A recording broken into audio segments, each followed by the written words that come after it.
បាទសម្រាប់ខ្ញុំគិតថាការដែលថៃនាំនៅ AOT ក្រុមអ្នកអង្កេតការអាស៊ានទៅពិនិត្យមើលតាមព្រំដែនប៉ុន្តែគាត់បាននាំទៅមើលប្រាសាទខ្នាដែលជាប្រាសាទរបស់ប្រទេសកម្ពុជាខ្ញុំគិតថានេះគឺជាការបំពេញនៅបូរណភាពទឹកដីរបស់កម្ពុជាទាំងស្រុងហើយជាពិសេសគឺថៃបំពេញនៅកិច្ចព្រមព្រៀងកម្ពុជាថៃដែលបានចុះហត្ថលេខាជាមួយគ្នានៅថ្ងៃទី27ធ្នូឆ្នាំ2025ដែលកំណត់អំពីការព្រមព្រៀងការវាស់វែងហើយនឹងការគោរពនៅអធិបតេយ្យភាពគ្នាទៅវិញទៅមកជាពិសេសគឺការកំណត់ដែលបានចែងថា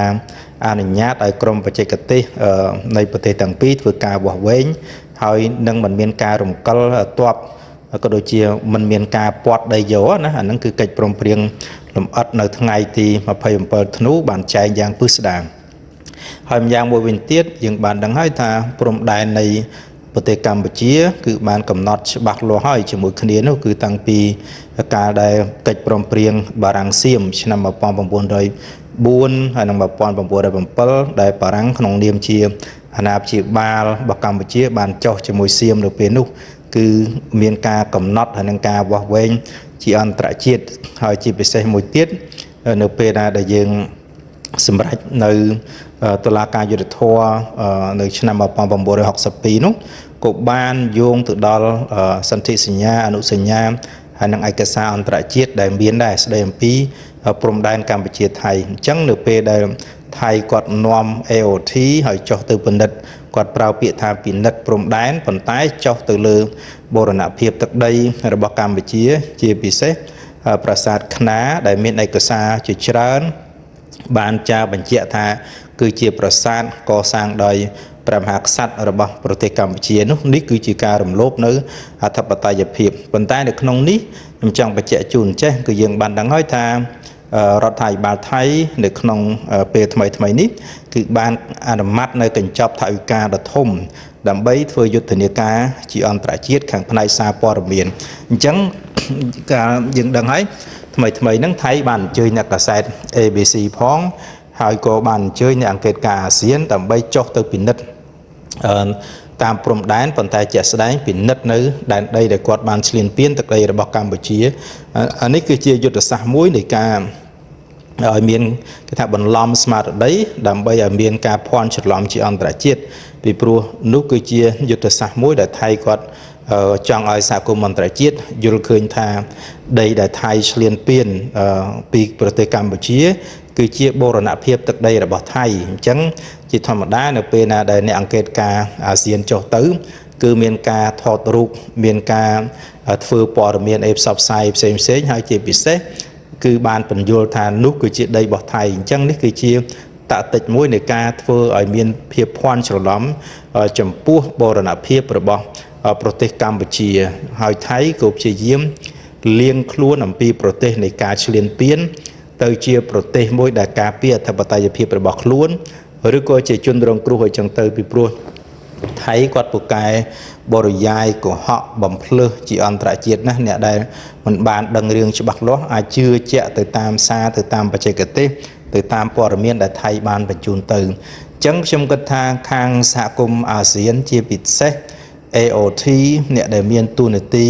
ភារកិច្ចអង្កេតការចំពោះបញ្ហាកម្ពុជាថៃហ្នឹងគួរតែមានការយល់ច្បាស់អំពីអធិបតេយ្យភាពហើយនិងបូរណភាពទឹកដីរបស់ប្រទេសកម្ពុជាពីព្រោះបើសិនជាមិនមានការយល់ច្បាស់អំពីអធិបតេយ្យភាពហើយនិងព្រំដែនរបស់ប្រទេសកម្ពុជាទេហើយចេះតែចូលទៅ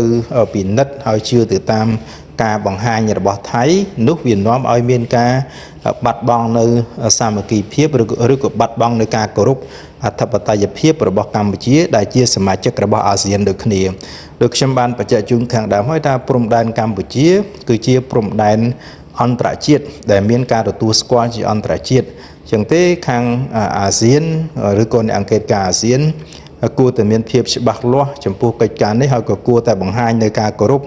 ចំពោះអធិបតេយ្យភាពនិងបូរណភាពទឹកដីរបស់ប្រទេសកម្ពុជា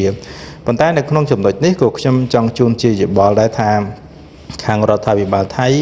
គេបានប្រកាសជាសាធារណៈហើយអំពីយុទ្ធនាការសារព័ត៌មានដោយថៃបានចាយកញ្ចប់ថវិកាដ៏ធំសម្រាប់ ផ្ដល់ព័ត៌មានសម្រាប់ការផលិតព័ត៌មានក៏ដូចជាសម្រាប់ការអញ្ជើញអ្នកកាសែតអន្តរជាតិចុះពិនិត្យចុះទៅធ្វើបទចការអំពីបញ្ហាដែលតាក់ទងនឹងប្រទេសកម្ពុជាហើយជាធម្មតាអ្នកដែលអញ្ជើញគេទៅគឺគេចង់ឲ្យនិយាយល្អៗអំពីប្រទេសគេហ្នឹងហើយអំពីប្រទេសថៃហ្នឹងហើយអញ្ចឹងនេះគឺជាតាក់ទិចមួយជាយុទ្ធសាស្ត្រមួយដែលថៃគាត់កំពុងតែធ្វើដើម្បីឲ្យមានភាពភ័ន្តច្រឡំជាអន្តរជាតិអញ្ចឹងសម្រាប់ប្រទេសកម្ពុជាយើងគួរតែបង្កើននៅយុទ្ធនាការនៃការផ្សព្វផ្សាយនៃការបកស្រាយដែរពីព្រោះបើយើងមិនផ្សព្វផ្សាយការបកស្រាយទស្សនវិជ្ជាជាក់ស្ដែងទេអ្នកដែលមិនដឹងរឿងនោះគឺអាចនឹងជឿទៅតាមការឃោសនារបស់ថៃហើយយើងកម្ពុជាអាចត្រឡប់អំពីជនរងគ្រោះទៅជាអ្នកដែលមិនគោរពច្បាប់អន្តរជាតិវិញហើយបើសិនជាមិនមានការបញ្យល់មិនមានការបកស្រាយឲ្យបានច្បាស់អំពីខាងកម្ពុជាណាប៉ុន្តែយ៉ាងណាក៏ដោយដូចខ្ញុំធ្លាប់បានបញ្ជាក់ជាច្រើនលើកច្រើនសារពីមុនមកហើយខាងកម្ពុជាយើងជាងសកម្មហើយចំពោះការតវ៉ាចំពោះការបញ្យល់ចំពោះការបកស្រាយប៉ុន្តែការបន្ថែមសម្លេងជាអន្តរជាតិចេញអំពីកម្ពុជាអានោះគឺរឹតតែសំខាន់សម្រាប់មុខមាត់ជាអន្តរជាតិរបស់កម្ពុជាដែរអានេះគឺជាការពិតមួយហើយម្យ៉ាងមួយវិញទៀតខ្ញុំគិតថាសហគមន៍អន្តរជាតិជាពិសេសអាស៊ានដែលជាសហគមន៍ក្នុងតំបន់ហើយដែលកម្ពុជានិងថៃជាសមាជិកដូចគ្នានោះគួរតែមានសម្លេងយុត្តិធម៌មួយសម្រាប់សមាជិករបស់អាស៊ានដែលត្រូវបានគេបំពានដែលត្រូវបានគេឈ្លានពានពីព្រោះបើគណៈអាស៊ានអត់មានភាពខ្លាំងគ្រប់គ្រាន់អត់មានភាពច្បាស់គ្រប់គ្រាន់ហើយអាស៊ានចេះតែធ្វើការស្មានអាស៊ានចេះតែធ្វើទៅតាម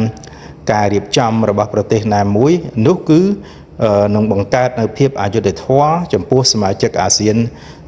ផ្សេងទៀតដែលត្រូវបានគេឈ្លានពានពលគឺកម្ពុជានឹងតែម្ដងពីព្រោះយើងដឹងហើយអាស៊ានក៏មានធម្មនុញ្ញអង្គការសហប្រជាជាតិក៏មានធម្មនុញ្ញហើយសហគមន៍អន្តរជាតិគឺនៅមានជាធរមាននៅឡើយដែលប្រទេសជាសមាជិកទាំងអស់មានទួនាទីមានភារកិច្ចមានកាតព្វកិច្ចត្រូវតែគោរពទៅតាមច្បាប់ដែលបានចែងជាអន្តរជាតិអញ្ចឹងការបង្ហាញនៅសម្លេងឬក៏ការបង្ហាញនៅសមានចិត្តជាមួយនឹងប្រទេសជាជនរងគ្រោះអានោះទើបសហគមន៍អាស៊ានឬក៏ទើបសហគមន៍អន្តរជាតិហ្នឹងគេថាឈរនៅលើស្មារតីនៃការគោរពអធិបតេយ្យភាពរបស់ប្រទេសឯករាជ្យរបស់ប្រទេសដែលមានអធិបតេយ្យភាពជាក់លាក់ច្បាស់លាស់មួយពីព្រោះយើងបានដឹងហើយដូចជាកាលពីឆ្នាំ2022ពេលដែលកម្ពុជាធ្វើជាប្រធានអាស៊ានកម្ពុជាបានបង្ហាញសម្លេងរបស់ខ្លួនដែលគ្រប់គ្រងដែលឈរជាមួយនឹងប្រទេសដែលត្រូវបានគេឈ្លានពានអាហ្នឹងជាស្មារតីរបស់កម្ពុជាគឺកម្ពុជាបានបង្ហាញនៅការគោរពច្បាប់ជាអន្តរជាតិដោយប្រកាន់នៅគោលការណ៍និងអធិបតេយ្យភាពរបស់ប្រទេសជាក់លាក់មួយដែលស្របទៅតាមស្មារតីនៃអន្តរជាតិអញ្ចឹងខ្ញុំគិតថាប្រទេសពាក់ព័ន្ធទាំងអស់រួមទាំងអាស៊ានសមាជិកអាស៊ានទាំងអស់គួរតែបង្ហាញនៅភាពសកម្មរបស់ខ្លួនដែលឈរនៅលើភាពត្រឹមត្រូវកុំឲ្យលំអៀងទៅរកថៃដែលឈរនៅលើភាពបោកបញ្ឆោតឈរនៅលើយុទ្ធនាការនៃការផ្សព្វផ្សាយព័ត៌មានមិនពិតណាហើយដោយឡែកសហគមន៍អន្តរជាតិក៏ដូចជាខាងអឺរ៉ុបក៏គួរតែឈរជាមួយកម្ពុជាក្នុងការបង្ហាញនៅការពិតទៅកាន់សហគមន៍អន្តរជាតិដែរពីព្រោះបើសិនជាប្រទេសដែលបានប្រកាន់ខ្លួនដែលបានគោរពប្រតិបត្តិទៅតាមគោលការណ៍ច្បាប់អន្តរជាតិហើយបែរជាមិនត្រូវបានជួយជ្រោមជ្រែងមិនត្រូវបានការពារ